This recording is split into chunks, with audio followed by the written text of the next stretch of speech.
Yma yn Sir Gar mae dan treithiau ni llawer mwy i'w gynnig.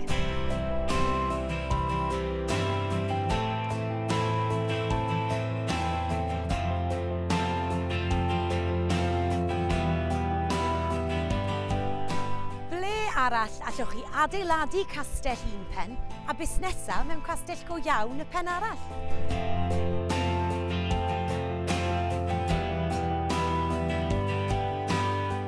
Mae Llan Steffan wedi ei leoli 7 milltir ger Gaerfyrddin ac yn rhywle delfrydol i deuluodd ifanc, yn ogystal â rheini sydd am fwynhau golygfeydd godidog.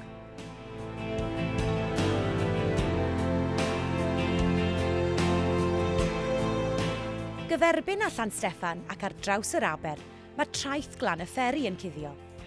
Unwaith i chi gyrraedd yna, mae'n hawdd gweld ei fod yn drysor i rheini sydd am gornel bach tawel. Ond gyda'r orsaf dren gerllaw, mae'n bosib camu'n llythrennol o'r tren i'r traeth.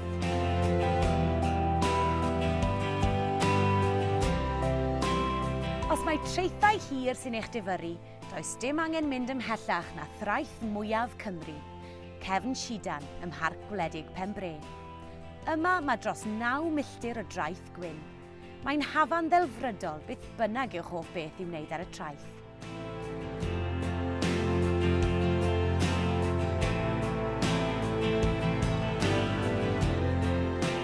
O fewn tafliad carreg i Gefn Sidan, mae traethau llai a phrydferth Porth Tywyn. Yn wreiddiol, pentref bysgota bach oedd yma, sydd erbyn heddiw wedi dod yn dref harbwr poblogaidd, gyda'i thraethau tawel yn edrych draw at y gwyr. Un o gryfderau traethau Sir Gar yw'r ffaith bod cymaint ohonyn nhw ar hyd llwybr y mileniwm. Mae'n bosib teithio ar hyd y llwybr 22 km ar droed neu ar feic gan fwynhau sawl darn o draeth godidog fel Machynnes a Llanelli.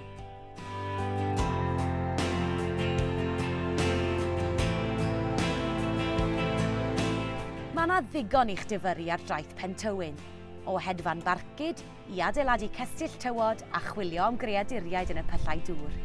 Fan hyn, mae'n bosib mwynhau dros 7 milltir o draeth gan gynnwys cerdded y clogwyni.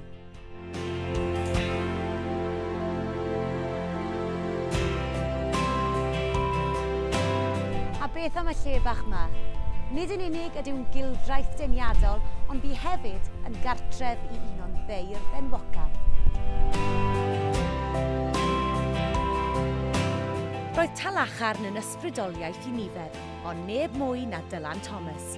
Ac wrth i chi gerdded ar gyrion yr aber taf ac edrych at y môr, cofiwch chi ymweld â'r cwt sgrifennu a'r boathouse enwog.